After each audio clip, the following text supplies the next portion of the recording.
Please don't try anything you're about to see us do at home. Ever. Just throw this on his belly, okay? Who are the Mythbreakers? Adam Savage. Yo, are you trying to throw stuff at me? Jamie Heineman. Great, because Between them, more than 15 years of experience.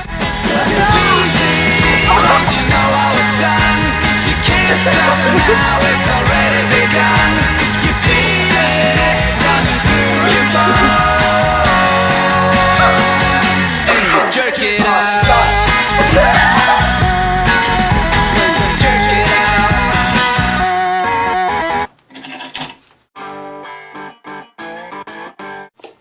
So what myths are we testing today, Jamie? Well, I was just on the message boards and lots of people left comments that they want us to test some French Revolution weapons myths. That sounds good. I think we should kind of steer away from the internal combustion weapons like muskets and cannons because, I mean, we already know they exist, so what's the point? I think we should go more along the lines of the ones you'd use in hand-to-hand combat, you know. Point well taken. I say we get Grant on some research and we'll come up with myths to test. There were two major types of weapons during the French Revolution, the combustion weapons on the left and the hand-to-hand combat weapons on the right. Combustion weapons go boom, Eee! BAM! Ah! And stabby weapons go Ooh. stab. Ooh! Now on to the man with all the answers, our resident intellect, Grant.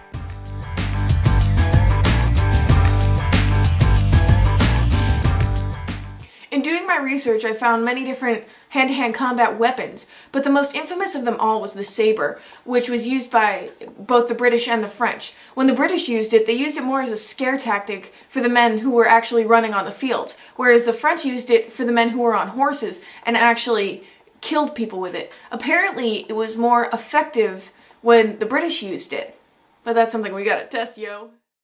In English, the French rode horses and the British walked. The question is, was the mortality rate higher when the French rode horses or when the British charged? So one of the things that we learned from Grant's research about the sabers of that time period was how they differed from other stabbing objects. Now this is a typical knife or a dagger that they'd use back then that had the pointing edge, so that when you used it against an enemy, just stabbed you in the chest. A saber, on the other hand, has a rounded edge, and so rather than stabbing, the rounded part here was used for slicing, like so.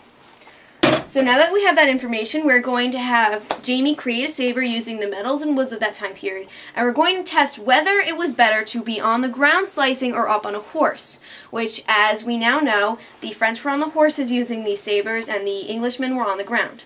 So we're going to put this to the test.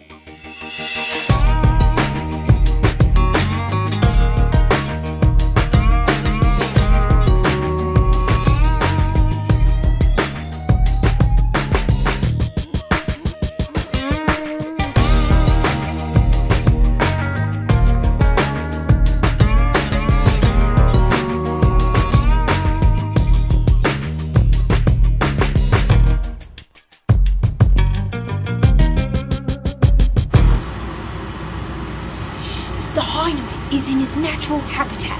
I'm going to show you what not to do by going in there and stealing his stuff.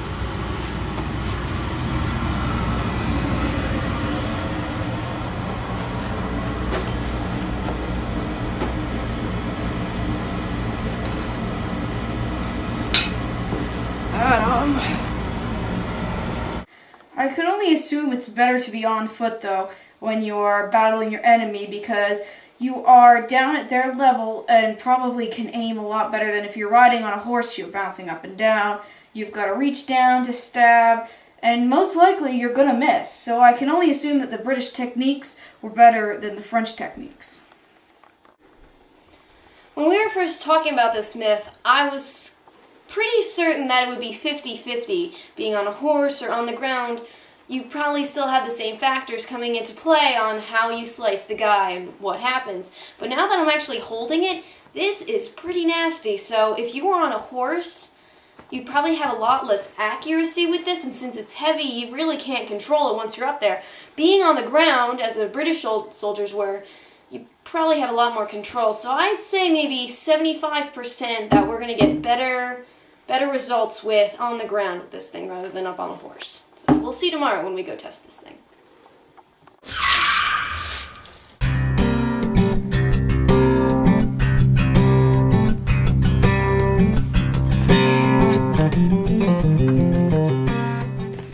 Okay, this is how our test is gonna run.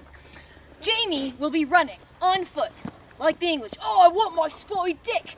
And I, Adam, will be on the cart pretending to be a Frenchman on his horse. As we go this way, we're running. We're on the horse and going and going and going. And then, ha-cha, hit that, and keep on going like anyone else would on the battlefield. Back here, you can see our little blood sac, and that's what we're going to use to tell if the wound is fatal. So as we slice, hopefully the pressure here will hit the heart, as we're calling it, and it'll explode, and we'll know that what we did was fatal. And that's our test. And the experiment begins. Test on the horse in 3, 2, 1.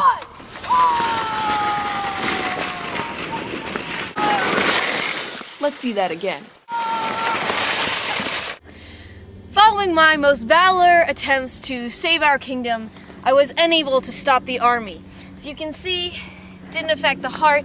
I didn't even slice the skin, or what this is foam, but it serves as the skin, so that pretty much proves that our version of the saber at... Thinking. Let's see if Jamie has better results. 3, 2, 1. Oh. These are results. Actually, if you come around here, you'll see it's actually bleeding. I sliced it right through. Let's talk to the expert to back our evidence. The only true use of cavalry is intimidation. You're a big target up on a horse. The horse can easily be taken out from under you. It's always been like this since Roman times. It's a source of intimidation. If you're infantry and you see a charge of cavalry coming at you, you're going to scatter. Other than that, the swords and the pistols have very little use in cavalry. So what do we learn from this? Following our experiment, I'd say we learned that up on a horse the way the French were during the Revolution, it was a lot harder to use that saber and to kill an enemy, whereas the English were on their feet running towards the enemy at probably a pretty even field. Yeah, I kind of, expected this result just in the fact that, it's obvious if you're up on a horse, you've got to bend down and swing a saber at somebody, hope you get it. But if you're down on their level, you can just quickly stab in front, and then it's easier to turn around and stab the guy behind you. It's just a lot easier. So plausible? Plausible. I have to turn it on. Wait. Hate rats in my workshop.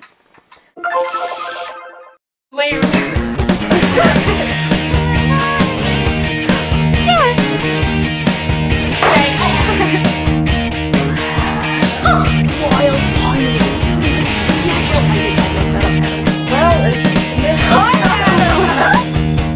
the most The saber. But so what? I'm an early Asian. What do you